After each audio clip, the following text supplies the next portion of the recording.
Sementara itu pemirsa, Presiden Komisi Uni Eropa Ursula von der Leyen menegaskan bahwa Indonesia merupakan mitra kerjasama perekonomian yang sangat strategis, di mana Komisi Uni Eropa memandang Indonesia saat ini memiliki pertumbuhan ekonomi yang cukup bagus dan sangat menjanjikan. Presiden Komisi Uni Eropa Ursula von der Leyen menegaskan atau menilai Indonesia saat ini cukup potensial dalam kerjasama perekonomian, perdagangan maupun investasi. Terlebih lagi, pertumbuhan ekonomi Indonesia cukup positif dan dinilai sangat progresif. Untuk itu, Presiden Ursula berharap hubungan kerjasama yang selama ini terjalin sangat baik antara Uni Eropa dan Indonesia terus terjalin strategis. Terlebih lagi, berbagai sektor perekonomian Indonesia saat ini dinilai sangat berpotensi di kawasan Asia Tenggara. Partnerships that are built on trust, reciprocity, transparency, and shared values. This new trade agreement will bring great opportunities to both our people. Indonesia is one of the largest economies in the world, with a GDP of 1.2 trillion euros. It is a leading supplier of goods that are vital for the digital and green transition, and it represents a growing market of over 287 million people. Together, we represent a market of 730 million people. Indonesia is also ASEAN and the ASEAN country. Menteri Investasi dan Hilirisasi Kepala BKPM Rosan Roslani mengatakan perjanjian kemitraan ekonomi komprehensif Indonesia-Uni Eropa meningkatkan nilai perdagangan secara signifikan. Rosan memproyeksi nilai perdagangan antara Indonesia dan Uni Eropa bisa meningkat hingga menjadi 60 miliar dolar Amerika per tahun, dari saat ini sekitar 30 miliar dolar Amerika Serikat.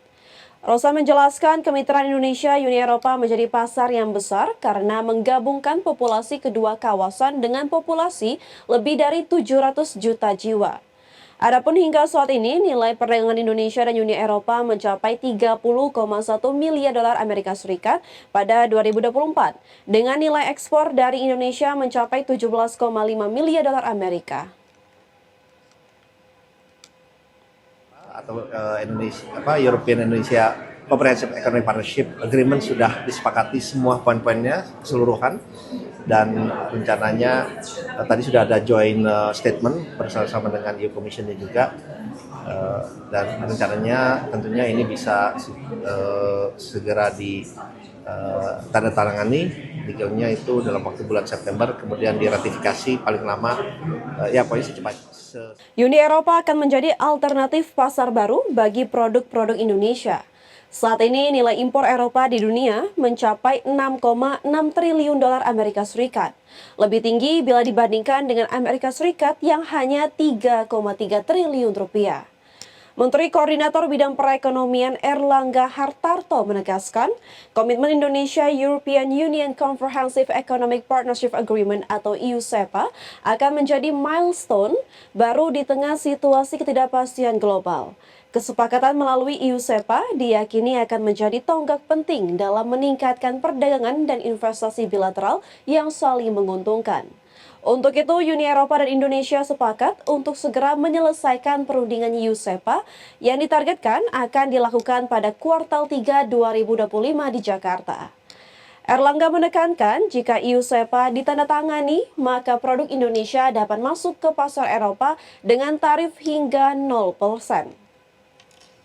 Seperti diketahui, hubungan dagang Indonesia dan Uni Eropa hingga tahun 2024 memiliki nilai perdagangan mencapai 30,1 miliar dolar Amerika Serikat. Surplus perdagangan Indonesia terhadap Uni Eropa juga meningkat mencapai 4,5 miliar dolar Amerika, naik 2,5 miliar dolar Amerika Serikat dari tahun 2023. Ini tentu merupakan sebuah milestone baru di tengah situasi ketidakpastian. Berarti antara Indonesia dan EU itu akan produk kita bisa masuk ke Eropa dengan tarif 0. Apakah ada kabar kapan ratifikasinya? Ya tentu pertama nanti akan ada penandatanganan di kuartal ketiga tahun ini dan di Jakarta.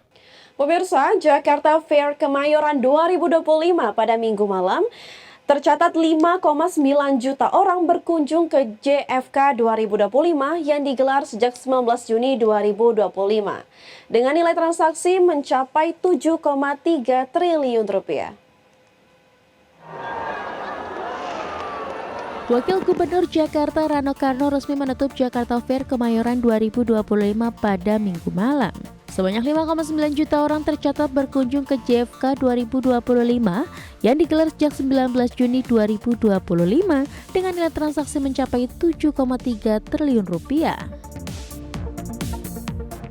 Menurut Rano, nilai transaksi pada JFK 2025 ini menunjukkan ekonomi warga Jakarta tak bermasalah. Rano berjanji pada HUT Jakarta ke-500 2027 mendatang, Jakarta Fair akan lebih besar dari tahun sebelumnya. Bapak Gubernur mengucapkan terima kasih kepada warga Jakarta yang hampir mengunjungi Jakarta 1 bulan ini, hampir 5.900.000 orang.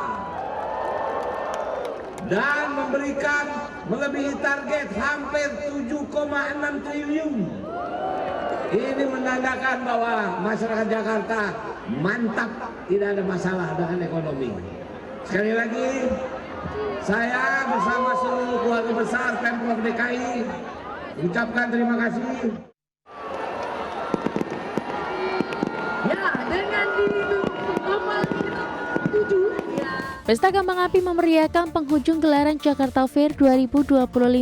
Momen tersebut menjadi penutup pelaksanaan Jakarta Fair yang sudah digelar sejak 19 Juli lalu. Momen ini ditandai dengan ditekannya tombol oleh Wakil Gubernur DKI Jakarta Rano Karno bersama sejumlah petinggi PT Jakarta International Expo. Dari Jakarta, Tim Liputan IDX Channel.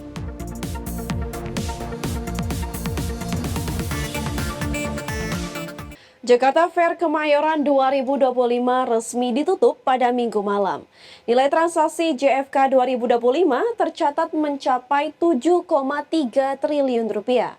Namun angka ini turun dibandingkan tahun sebelumnya. Jakarta Fair Kemayoran 2025 resmi ditutup dengan nilai transaksi mencapai 7,3 triliun rupiah. Angka ini turun dibandingkan perhelatan tahun 2024 yang mencapai 7,5 triliun rupiah. Menurut Direktur Marketing J-Expo Rapske Uneman, penurunan transaksi JFK tahun ini salah satunya karena berkurangnya waktu penyelenggaraan. Sedangkan perhelatan JFK yang masuk kalender rangkaian HUT Kota Jakarta ini digelar selama 1 bulan, namun penyelenggaraan JFK 2025 kurang 1 bulan, yakni sejak 19 Juni hingga 13 Juli 2025. Transaksi akan tercapai antara 7,2 sampai 7,3 triliun. Itu yang diperkirakan. Kalau dibanding tahun lalu 7,5 ya, 7,5. Jadi ya mungkin sekitar 200 miliar di bawahnya atau gitu, tapi itu akibat salah satu pengurangan hari itu. Tak hanya mengalami jumlah penurunan transaksi, jumlah pengunjung JFK 2025 juga turun dari 6,3 juta orang pada JFK 2024 menjadi 5,9 juta orang di 2025. Meski demikian, gelaran JFK mampu memberikan dampak ekonomi instan bagi masyarakat Jabodetabek, salah satunya penyerapan tenaga kerja. Dari Jakarta, Tim Liputan IDX Channel. Pemirsa, kami akan kembali usai jeda berikut ini. Tetaplah bersama kami di IDX First Session Closing.